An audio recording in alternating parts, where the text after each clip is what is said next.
Menyatukan visi dan misi, serta menjalin tali silaturahmi. Yayasan Pembina Lembaga Pendidikan PGRI Provinsi Sumatera Selatan melakukan rapat koordinasi.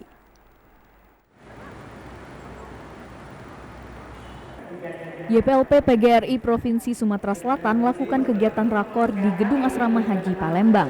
Kegiatan ini dihadiri Kepala Sekolah SMA, SMK PGRI dan Ketua Sekretaris YPLP Kabupaten Kota di Sumatera Selatan. Dalam kesempatan ini membahas tentang isu terkini yakni tentang pendidikan, terutama penerimaan peserta didik baru dan sistem pembelajaran tatap muka. Rapat ini juga membahas penurunan minat siswa untuk masuk ke sekolah swasta karena dampak pandemi COVID-19.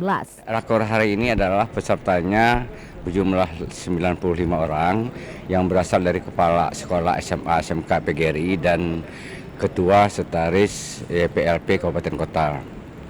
Adapun kegiatan daripada rakor ini adalah membahas isu-isu terkini tentang pendidikan, terutama tentang penerimaan peserta didik baru dan sistem pembelajaran yang baru ini. Oleh karena itu pada hari ini sangatlah penting untuk kemajuan pendidikan terutama sekolah-sekolah PGRI. Dan besok dilanjutkan dengan outbound. PGRI juga mempersiapkan skema pembelajaran tatap muka terbatas untuk peserta didik tahun ajaran baru yang akan dilakukan 2 kali dalam 1 minggu. Selebihnya akan tetap diberlakukan sistem pembelajaran jarak jauh.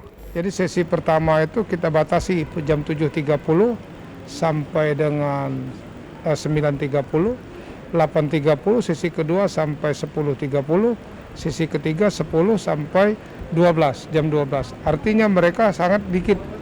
Jangan sampai melebihi dari 12 orang. Jadi cukup satu kelas itu hanya 12 orang. Dalam pembelajaran apabila anak itu dilaksanakan tatap muka, yang sisanya yang tidak sekolah pada hari itu dia tetap PJJ dari rumah. Jadi sekolah tetap melaksanakan guru-guru kita PJJ. Rakor ini juga bertujuan untuk berbagi pengalaman serta berdiskusi tentang kemajuan dan sekolah-sekolah PGRI di Sumatera Selatan. Para pembina berharap Yayasan PGRI dapat menjadi sekolah yang bisa bersaing tak hanya di Sumatera Selatan namun di taraf nasional maupun internasional. Tim Liputan TVRI Sumsel melaporkan.